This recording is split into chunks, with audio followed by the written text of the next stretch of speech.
We live in a fast-paced and hectic world where it's easy to feel overwhelmed, stressed, and out of control. How do you manage all the competing pressures without losing sense of yourself? How do you stay focused enough to not only plot a path, but follow it? Welcome to Master Your Life, a show that offers inspiration, insight, and intelligence, as well as success stories from many walks of life that can show you how you can control your own destiny. Our knowledgeable and entertaining host and her guests give practical advice that you can use every day in the quest to master your life. Now, here's your host, Leaha Mattinson.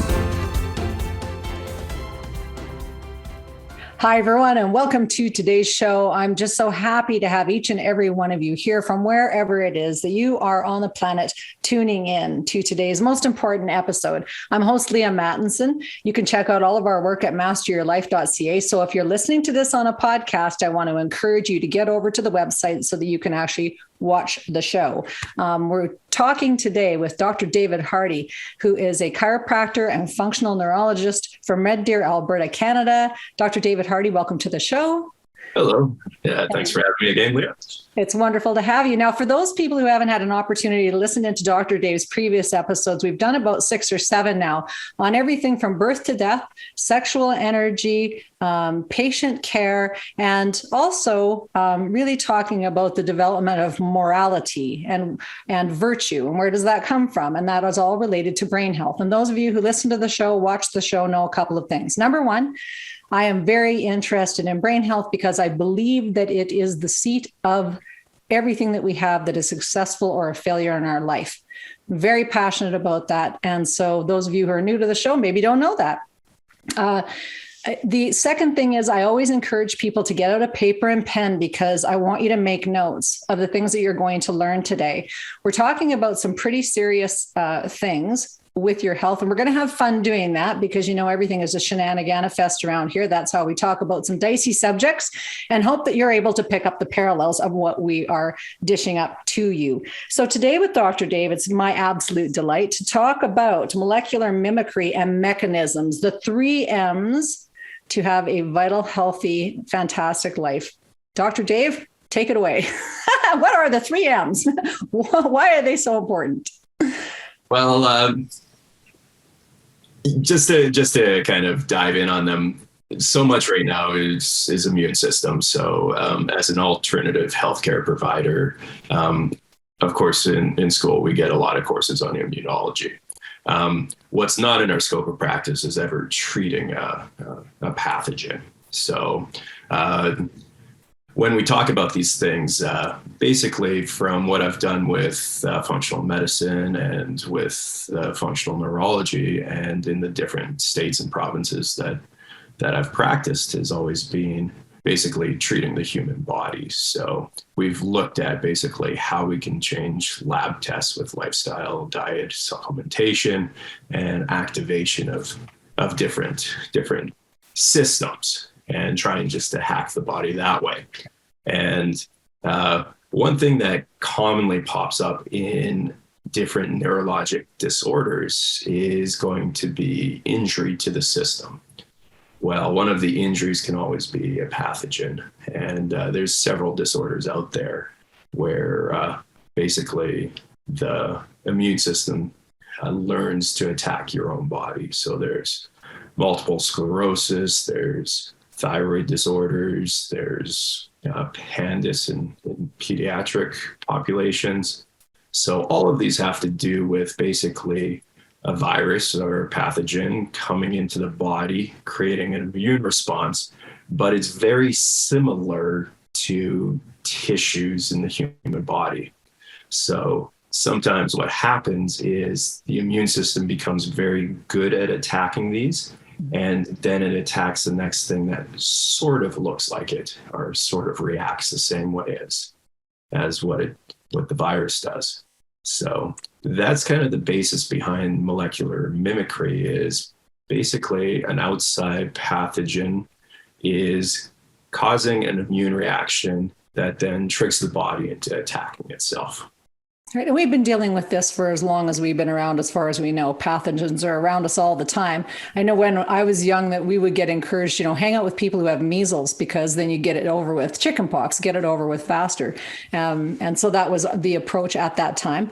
Maybe not the approach now, but it might be in some families as well. So can you just tell people what the acronym for PANDAS is? Because they might not be familiar. Right. Pediatric Autoimmune Neuropsychiatric Disorder. Right. And this is when a child has a strep infection, and then that triggers an autoimmune reaction to basically our dopaminergic centers. And then we start to see children go really, really, really almost, ballistic. It's like they're not even your own child.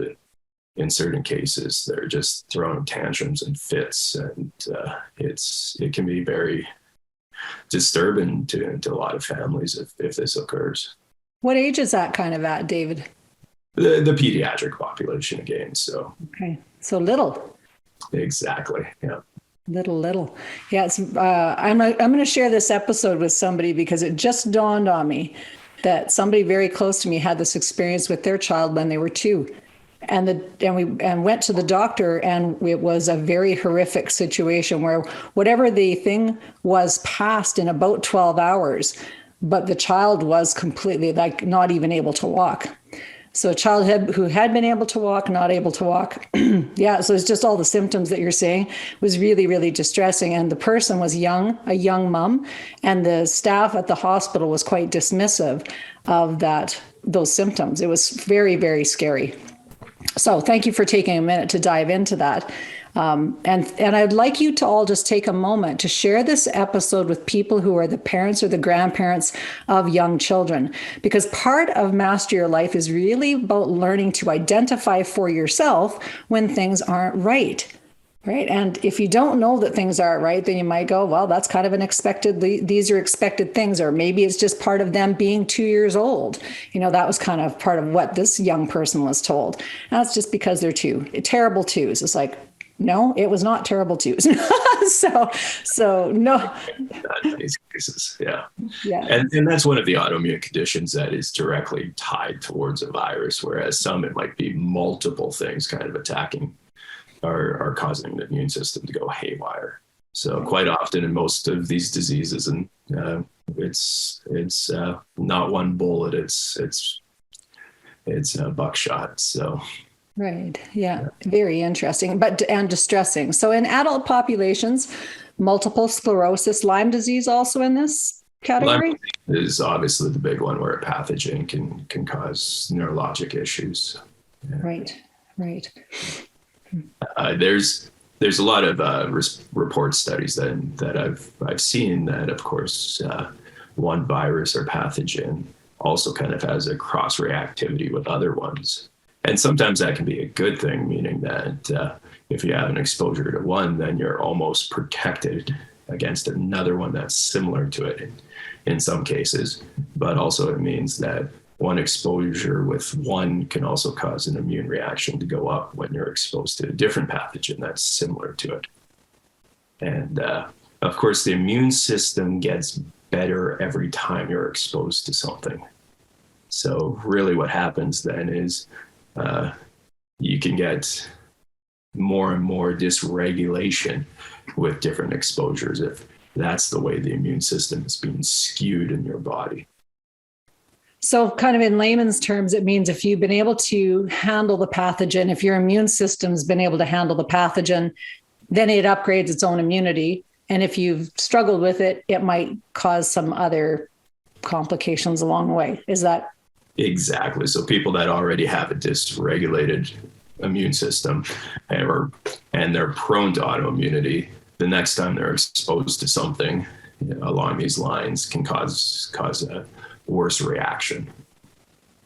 Right. And so how are you helping people in clinic with those kinds of things? When do they show up for help? Right.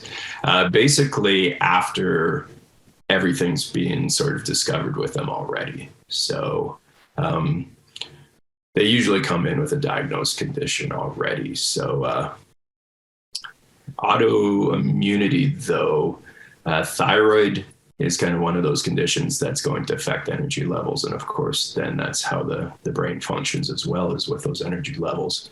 That one can really go undiagnosed and there's about 24 different patterns of why you can get a thyroid disorder. But at the same time, a lot of it comes down to lifestyle and things that are going to ramp up inflammation and cause the immune system to be skewed in a different direction. Because the immune system is designed to recycle our own cells and body. That's why if we injure an ankle, roll an ankle, we've got that immune response that takes care of that tissue. And then, of course, it's designed to take care of all the pathogens that come into our body or that we're exposed to. And then it also takes care of course, a lot with gut function. So quite commonly, foods can ramp up the immune system too, because it's kind of telling us that that's kind of a foreign material that shouldn't be there. So then the immune system is kind of on guard a little bit. And then, of course, if our barrier system breaks down and those food particles that seem a little more foreign get into the bloodstream and expose to the immune system even more, then we can ramp it up. And it's all kind of this fine game between all these different immune cells and then, of course, everything that they're reacting to, and then developing that efficiency behind things. So you can get skewed to, once again, the immune system being more directed towards kind of hollow spaces and kind of more that secretion. So the sinusitis, bowel and bladder infections. So that there rate tells us too then that it's an overreactive response to those. And then usually that's going to be directed with what we call the T2 response. And then T1 is going to be more our immune system recognizing viruses. And the T system, it stands for thymus, and that's where those lymphocytes develop and mature. And then, of course, we got our B cells, which stands for bone, and that's where they develop and mature. And the B cells are the ones that produce the antibodies. So it's kind of a balance there between those two. But the B system gets most of the press because right now we're talking more antibodies. But we're also really starting to become aware in the research world about the T system as well, and basically that first response to things that we haven't been exposed to before. Yeah. I want to encourage everybody just to take a minute and write down for yourselves on a scale sort of how you feel in your body. I think that's kind of first metric of how you feel. Like, do you feel like a 5 energetically? Do you feel like your body is operating sort of at a minimal, okay, slow burn, a 3?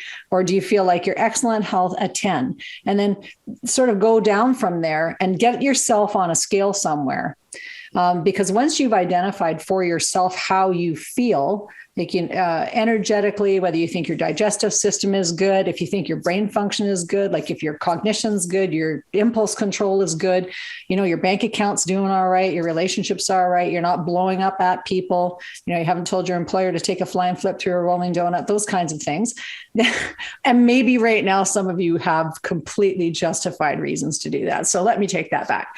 Anyway, but get yourself your number and then working from that. If people, I think the people who listen to and watch this show want to have as excellent a health as possible, given the age and stage and circumstances of life that they're in. Everybody does that's listening to this show. And so they're going to take the time to write it down because everybody is yearning to improve that.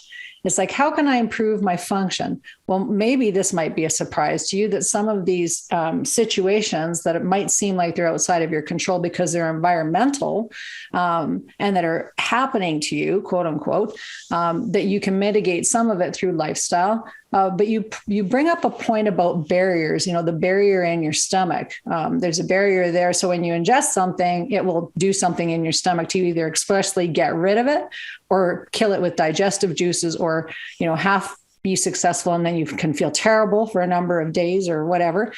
The other big barrier I think we have is our skin.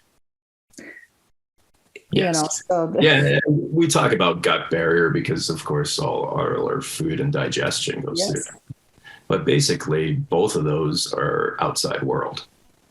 Mm-hmm. So then how your skin's looking and the different rashes or flaky skin kind of almost reflects what's also going on in your gut.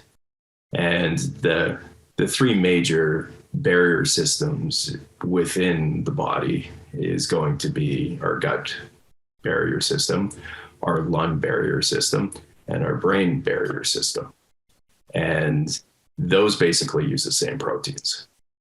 So if one's kind of collapsing, the other two are not going to be healthy either. And the kind of outside system, as you said, a lot of the cells are very similar to what you'd find on skin. Skin absorbs things as well and lets things into our body, but also it's a barrier into the outside world. So it's basically classified as another organ system as well. And another reason why the barrier system is so great to look into is, of course, my work with concussions is it's been reported that the brain barrier system will start to deteriorate basically roughly about 3 days after a concussion. But the brain is also unique where you've got, it's basically the heaviest immune regulated organ, because our neurons turn over so quickly that the immune system needs to be recycling those cells and taking care of all the connections that the neurons make. And, can you just say that again? Just say that again. Yeah, absolutely.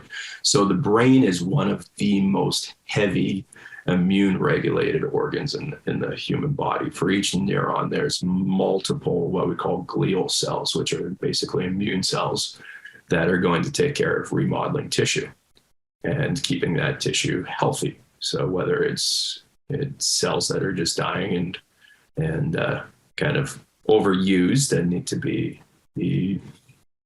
recycled or taken care of, or whether there's something that's actually causing a physical trauma to it or a toxic trauma into that cellular system, or of course, whether it's pathogen related. So all of those have to be regulated by the immune system. And the immune system communicates basically with the neurons, but also with itself, what kind of mode it needs to go into. So activation of these neurons will start sending out those signals saying, no, we need to be here. We're not the ones that you need to recycle here. We're being used. So stay away from us, basically. Right. And whoa. So that's kind of the heavy and deep part about all these inflammatory issues is that, once again, if the immune system's primed, it's going to go around cleaning up more and more cells that probably don't need to be recycled yet, and also cut some of those connections between the cells because they're on hyper alert, and the job they would just kind of go around just pruning things and making the connections work fine and pretty, versus going around with a chainsaw and trying to slash everything in sight is how those immune cells are either primed or in the right state. And there's so many things that cause and drive the immune system to be overactive. And we're really living in a world right now where our immune system is just overactive. And you see it in people's faces as well. So if you have that puffiness and kind of that water weight to you, you've got kind of that low-grade systemic inflammation. So your immune system's already doing more than it probably should. And we need to look at ways to obviously get the immune system to be regulated better at those stages. Because what's being shown now, and has been shown for a long time, is that different states of immune reaction are going to cause different reactions to viruses and pathogens. So that kind of explains right there why somebody can have a virus come into their body and have no reaction, is because their immune system kind of dealt with it the way it should. And then other people, that response just goes off the rails. And that's one thing that really hasn't been addressed recently with everything going on, is that people are in different states in immune health before things go wrong. And I suppose it has been a little bit that, like with the problems with obesity and infection right now. So obviously, if somebody is got an issue with obesity, the risk factors are a lot higher for disorders and diseases. And so that's. This was a shock to me at some point, because I was 100 plus pounds overweight many years ago, and 20 some years ago now. I took it off and I've kept it off. But a shock to me was I thought obese was 100 pounds overweight. That's what I thought the number was. But do you know what the actual number is for when they say you're obese? Because it was a surprise to me. Everything's on a scale. So those numbers there, I don't really look too much into, because like as an athlete right now, I would consider myself out of shape right now. Sure. Compared to the rest of the general population, though, I'm probably in good shape. But for myself, right, I'm feeling completely out of line, and it shows up in my mood. Absolutely, it does, and it shows up in how I function as well, how much sleep I need to get. Mm-hmm. So all of these just point back to, okay, well, I've recognized it, and of course, my own personal tolerance for letting my body go out of shape is going to be different. And there's some people that are packing on a few extra pounds whose immune systems might be functioning better than mine, just based off of how their body's developed as well. But kind of in that general overall theme, the more obese somebody is, the more their system doesn't function properly, and their immune system's going to be more dysregulated. Right.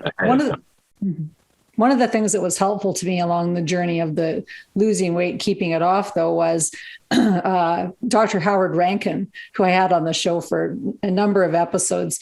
He used to work with the TOPS organization in the U.S. So they had about 118,000 chapters in the day, probably in the 90s, would have for sure 90s, early 2000. And so the number that they were looking at was about 30 pounds overweight. And the only reason I give that as a scale is because often people are so surprised that they are that they would be considered obese, because they really go, oh my gosh, that's obese? I had no idea. And it's so, I thought it was 100 pounds. So when I hit that, I went, oh my gosh, okay, this is ridiculous. But so the reason why I share that number is because I think people need to be more shocked about the state that they're in earlier. This is my gift to you. Be shocked about the state that you're in earlier, so that you can actually start doing something about it earlier, not later when there's all these complications. So that's the only reason why I'm sharing. And as an athlete too, Dr. Dave. So, I weighed 167.5 pounds and was a size 4 also. So I've had all the extremes. So I'm very, very familiar with body morphology and our ability to create the body that we want and the function that we want. And I do think that a lot of people have this, our own assessment of ourselves is often really harsh, or often not harsh enough, so that we will do something about it. So that's the point of this show. It's not just to make you feel nice and good and like we love you and I want to make you chilly, because that's true too.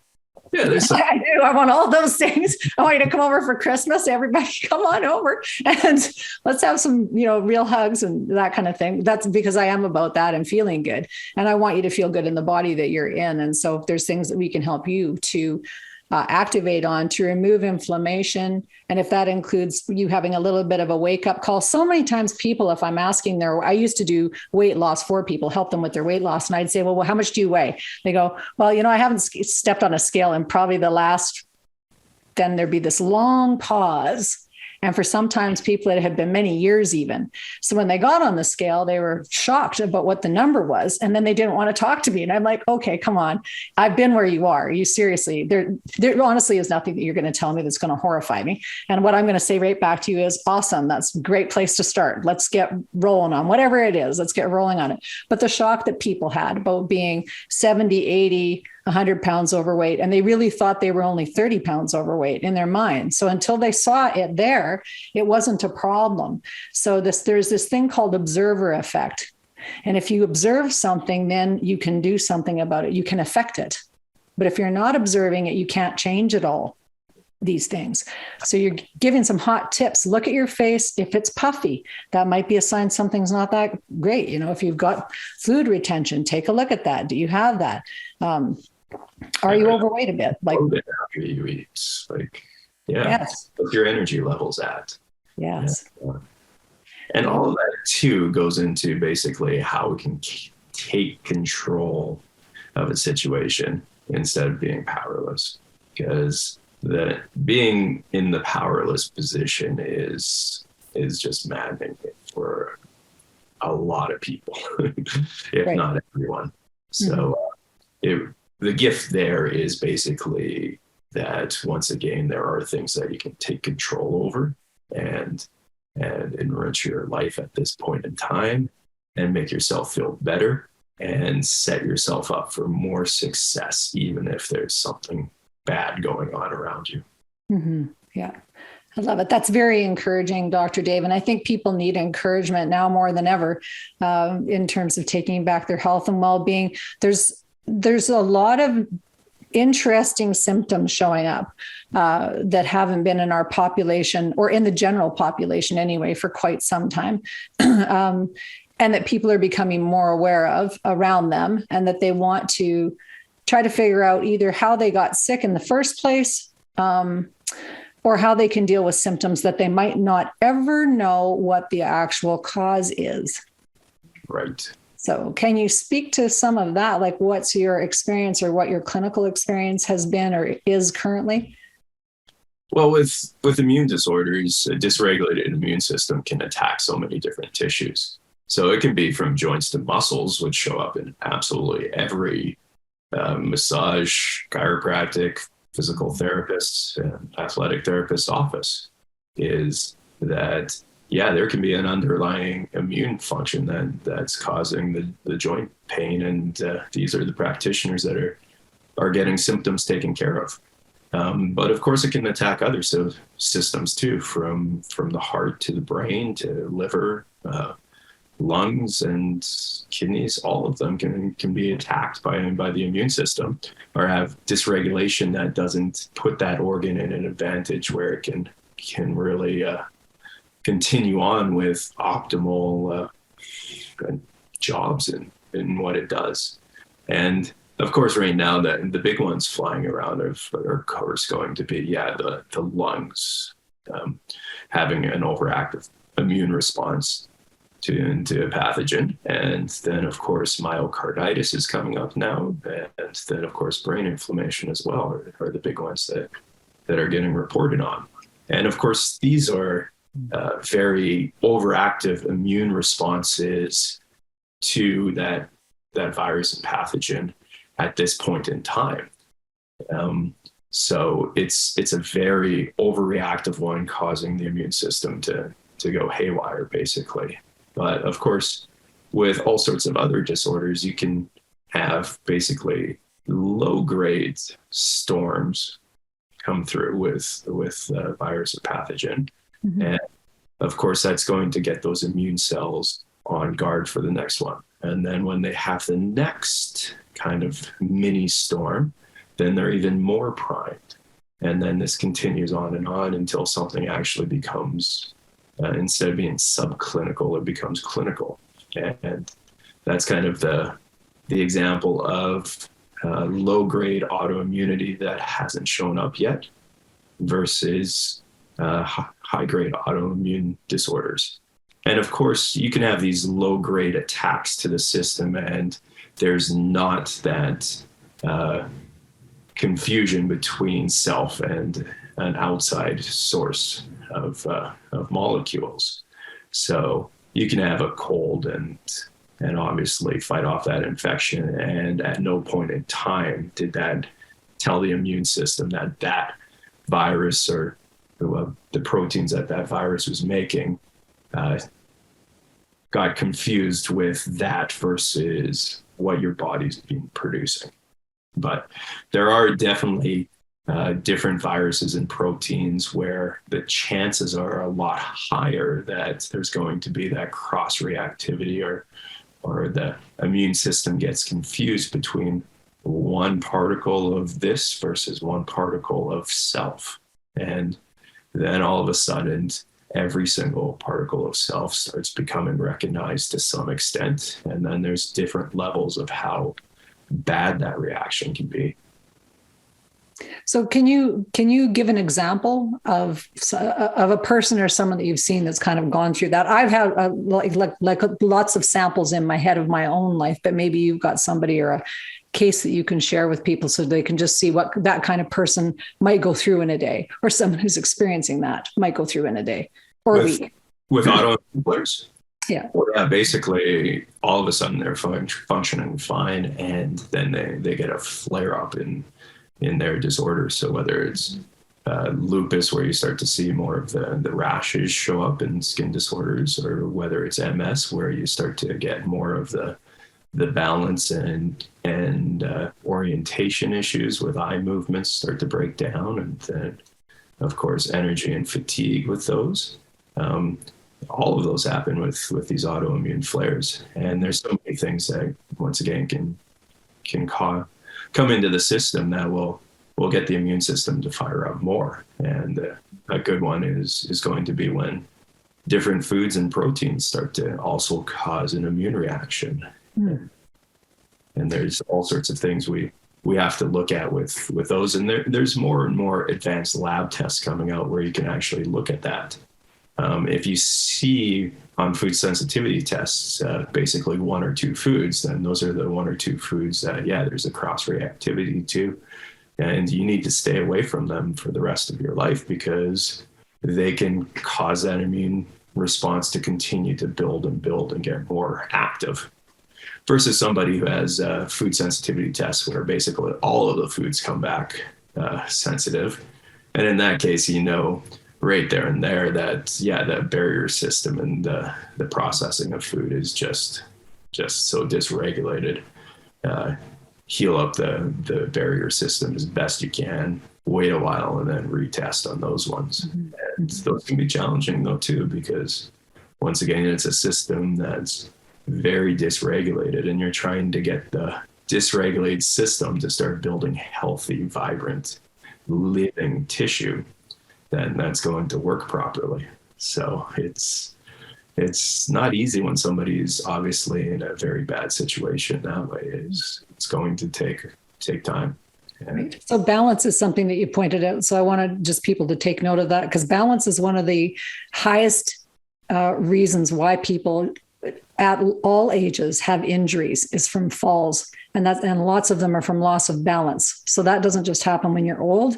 It also happens when you're young and dealing with these autoimmune things like knocks to the head and et cetera, et cetera. So do just take a moment and think about that. How's your balance? The other thing that I loved that you said, Dr. Dave, was when somebody's got a cold, for example, is you said fight the cold, not fight your way through it.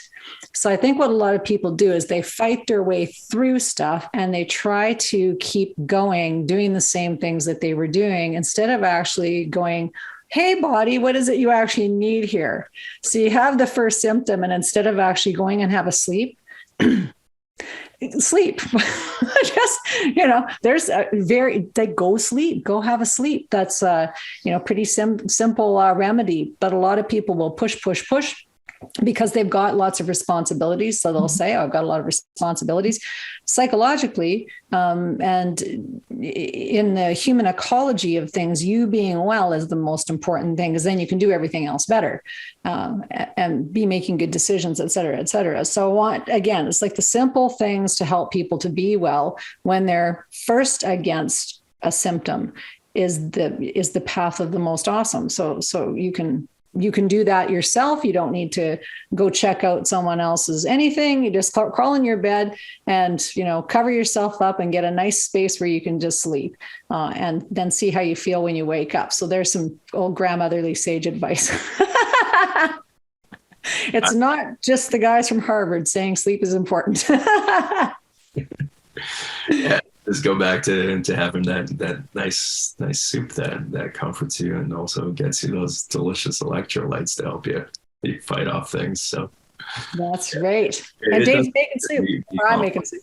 I throw all these big scientific frameworks of things, mainly just to explain that side of things. But really, to dial things back, you want to be the healthiest possible. And that's going to decrease your chances of all causes of mortality. And not that it's going to improve your function in life. So the simplest thing is always just be as healthy as possible, eat real food, be active, and then also decrease stress. And those are going to be great for the majority of people. It's easy, but it's not easy to do in a lot of cases because we're thrown with so many things. But if things do get more and more dysregulated, or people are on that path, then we need to dive into these tests and more into the system and how it's functioning and get things changed that way. And, that's kind of also the empowering part of this is, a lot of these kind of mechanisms we're getting more and more information on, and there's more and more advanced stuff coming out to help to get things regulated before an injury or a pathology or a virus or a bacteria or something affects it.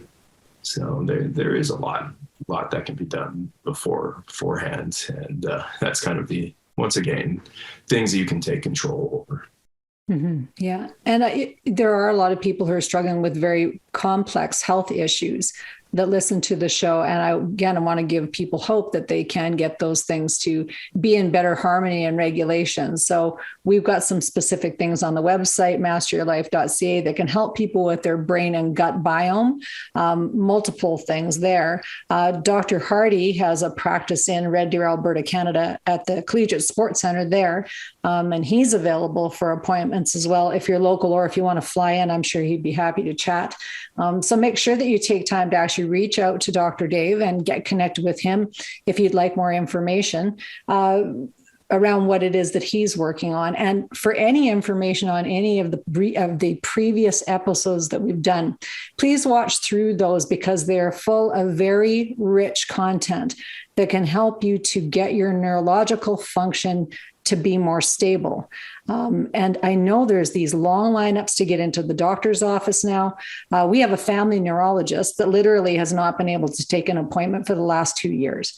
So 2 years. So there's a very, very long lineup. So again, I just encourage people to do what you can to take health in your hands. Now, as we dive into kind of the last 9 minutes or so of the show, Dave, I'd like to chat about proteins a bit more because there's a lot of talk about proteins, spike proteins. Can you address that from your professional perspective? Right. I've been lucky that at a lot of the seminars I go to, that there are people that are in the immunology world talking about this, and one of them has developed the lab test to look at different immune functions, and they tested out the spike protein with all sorts of human tissues, and they found cross reactivities in multiple tissues. So really, the spike protein is one of those proteins that are going to really look similar to a lot of different human tissues, and there is that potential for cross-reactivity. And SARS-CoV is being labeled in a lot of circles as the autoimmune virus. And and we're seeing it obviously in some people who have very dysregulated immune systems or low immunity where there is a huge immune response off of that. what's not known yet is, of course, down the road, with obviously the tests being done before and the research being published, that there is cross-reactivities in research settings with the spike protein. How is that actually going to transform in humans? And the answer to that is we don't know. And that's also been one of the attack things out there against, obviously, a lot of things, is there's been so much misinformation, is that people are reporting that there is potential.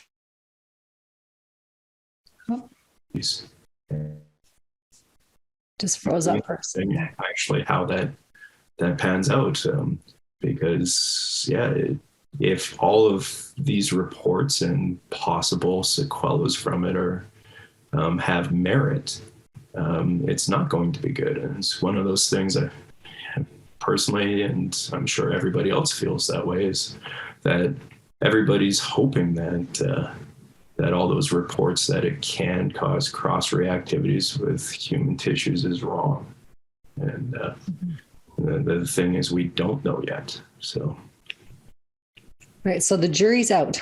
We don't know yet. And so, but a lot of the people making those reports, of course, have been kind of silenced in present times. So the thing about science is, if you're not hearing attacks on both sides or from a different direction, then you're not getting those discussions. So it has turned more political than science. I just want to kind of get people grounded back into the self-care and the science of that. Right. And I love that. That's why I love having you as a guest, because you are really grounded. And we both do this. How can we help everyone to get healthy? That's actually the best defense is a great immune system. Would you agree with that? Absolutely. Yeah. The healthier you can be, obviously, the better you're going to feel, and most likely, the longer you'll live. The longer you will live. Yeah. The longer you'll live functioning and having a good time. So that's so important in this day and age. I think one of the other things I really appreciated is the people who've sat back and kind of really studied the research and then been happy to come and have conversations. So not from a position of fear or there's a fight. It's like, how do we actually help people to be really healthy? And of course, people get sick. People have gotten sick with things since the dawn of time. This is not a new thing at all by any stretch of the imagination that sickness happens. It's really just what is our response?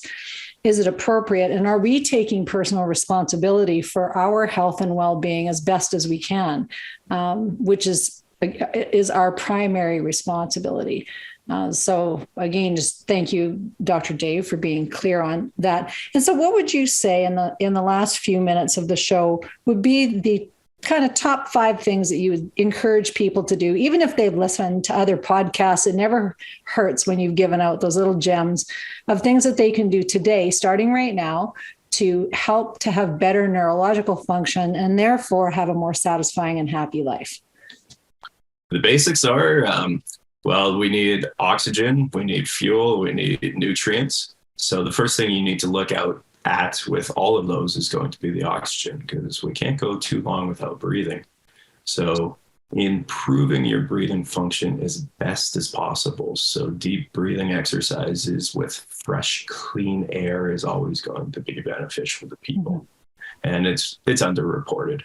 Then, of course, we need to eat real foods that aren't going to cause our systems to become inflamed.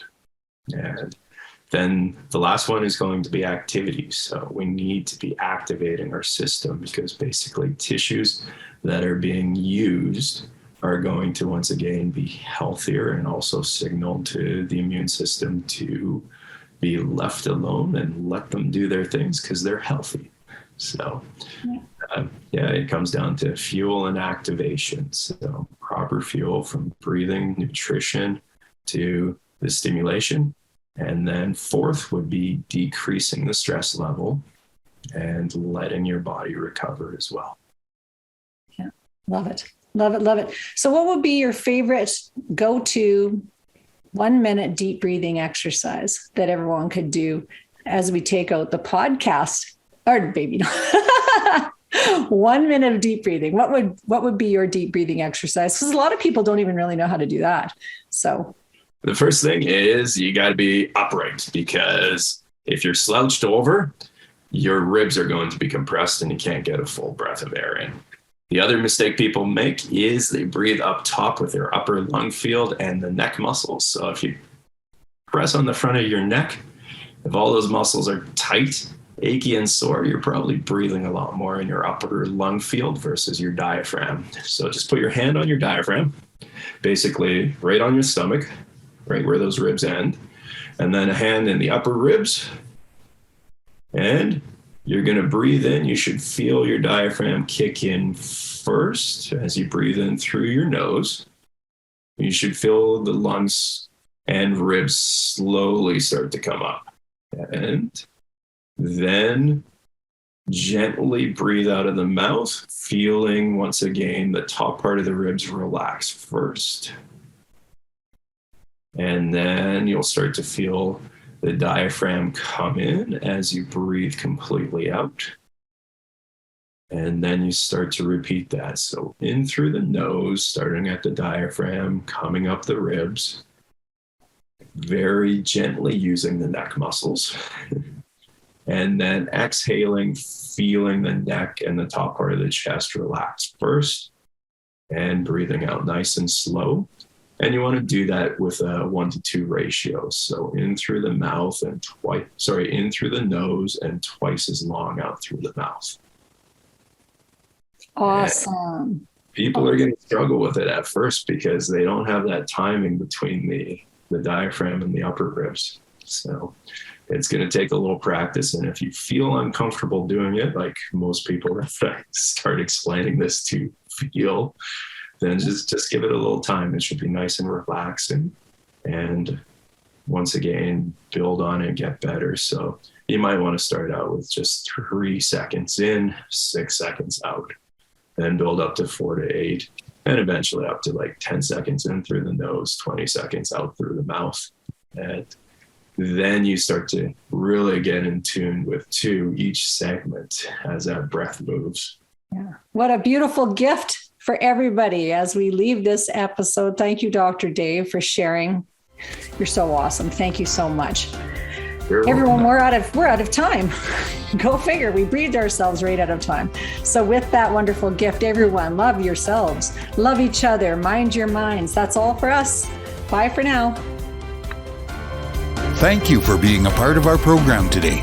Master Your Life is a presentation of Leaha Mattinson Enterprises, Inc. Join us next time on Master Your Life, helping you to discover the very best of you.